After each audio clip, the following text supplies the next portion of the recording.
Alright guys, what's going on? Welcome back to another video. So today we're actually gonna discuss one of our classic, not gonna lie, this one is a certified MILF classic. Not hood, nope, we're going to the certified MILF classics, yes. The name of the show is Okusama wa Moto Yariman Part 1. This one is basically about three wives that are living in an apartment with a high school, I wouldn't say a high school, more like a college student. There's this one guy by the name of Yuuto who lives in an apartment alone amongst three housewives which are married and has kids. Now, every morning he helps them out take out the garbage while their husbands are away from work. And of course, they're like talking and exchanging their words and whatnot. This is like a morning routine actually. And he's like, well, they all know like they have his birthday is coming up. His birthday is coming up.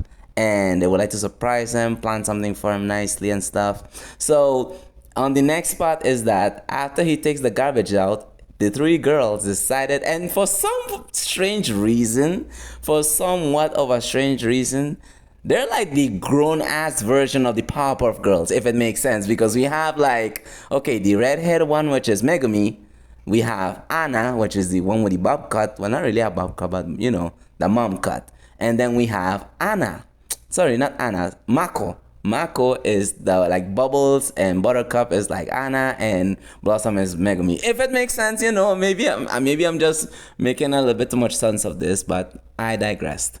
So as he comes home, he's being surprised by the three women that is actually planning his birthday party. So they're like drinking, having a nice time, taking pictures. So they were all slightly tipsy, and they asking him, hey, listen, why are you not like dating anyone at this time? You know, like, do you have a type of women, or do you have, or, you know, basically the questions that they ask every young man when they're coming up, especially when it comes to adulthood, which sucks, by the way. So he says like, well, I'm actually not really into girls around my age. I like them a little bit older, but you know what they say, the wrinkler, the grape, the sweeter it is. So they all like surprised, because he's like, well, listen, we didn't expect this from you. You know, I know you usually would have dated someone around your age, but I didn't know you like, you know, older and more experienced type of women. So one day, no, actually, afterwards, after the party's finished, one of them remained back at his apartment, which is of course is Megumi. Megumi remains there, and she's like helping out, cleaning up the place for him. And bro was fucking horny, my guy. Bro was like tweaking.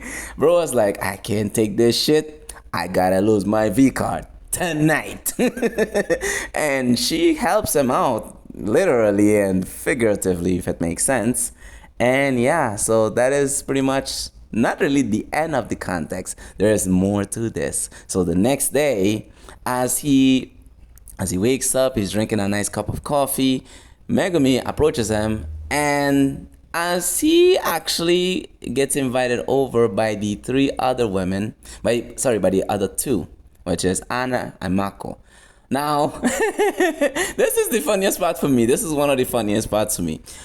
The part where he's like, serving them coffee and stuff, and they'll be like, okay, listen, did anything happen last night? And she was like nervous as fuck, and bro was sweating bullets. He didn't even know what to say or think. So he's like, well, nothing happened, you know, we were just cleaning up, you know, after y'all left, nothing happened. And they were like, stop the cap, boy, we already know what's up. And that was Anna questioning him. And then Anna and Mako give each other this look like, yeah, we already know you clap, my nigga. Then Anna breaks down to him and says, listen, we already know what happened last night. The bitch was so loud, we could hear it. You're literally next to us. We can hear everything. There's no soundproof, nothing. So no need to lie, bro. We already know what's up.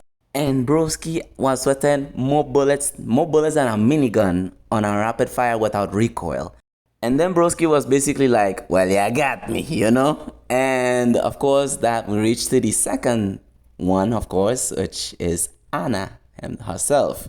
So Anna, I don't know what Anna was doing that day. I think she was basically like helping him with something, and then all of a sudden things just got freaky, and bro was like, hell yeah. It's like he won the lottery for some fucking reason. And then he was like, I bet then we gonna do this, we gonna do this then. Alright. So he gets the clap and the second chick, and at that point in time, nah, I'm not gonna lie, Anna is like the freakiest of the freaks. Cause goddamn, and she's kind of dominant. She always gave me this dominant vibes, like she wants to take control of the situation. That's the kind of vibe she gave me. And then there's Mako, the sweet version of Bubbles. That's like the one that will never hurt a fly, like the one who's always quiet, calm, and collective, but yet there's always it's always the ones you least expect.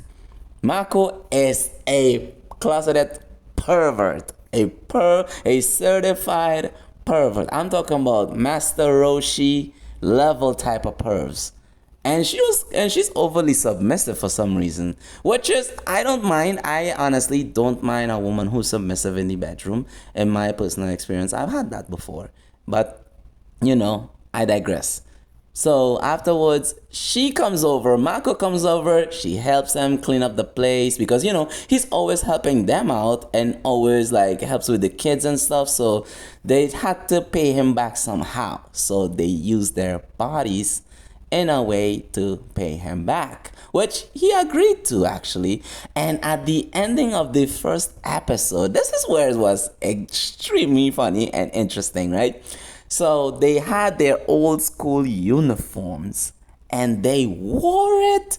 They fucking wore it, and I don't know. My Japanese people of culture, men and women, can you come from this to me in the comments? Why is that you'll write like the name of the person's on your inner thigh, like on your inner leg or inner thigh, however you gonna say it? Why is that? Is that like some sort of confirmation that they're yours or something? Or whether it's a relationship or whether it's like friends with benefits? Does that work in the friends with benefits area? Because I believe it could probably work in more like a relationship, potential marriage type shit. But I've never understood that hype. If you guys can help me out, I would definitely appreciate it. Because I've seen it in so many anime and anime references. It's like, what's the phenomenon behind this? So they wore the uniforms, their old uniforms from high school, and not gonna lie, they look hella sexy. I'm gonna lie, I'm guilty of this myself. I love to see like whether it's my partner or basically my partner to wear like a school uniform and it makes them look good. Doesn't make me weirdo. It's just cosplay. So it's basically cosplay. But except it's your authentic uniform instead of some cheap uniform you just bought for the plot. But anyways, yeah, this is basically the end of part 1. It will get more crazy than this in the part 2 because trust me, it will be. So yeah, that is pretty much it for this review actually. And I have to say, the animation is chef's kiss, top quality. Not the best, not like the goat of the animations. No. But the animations is definitely worth it. But anyways guys, thank you so much for tuning in.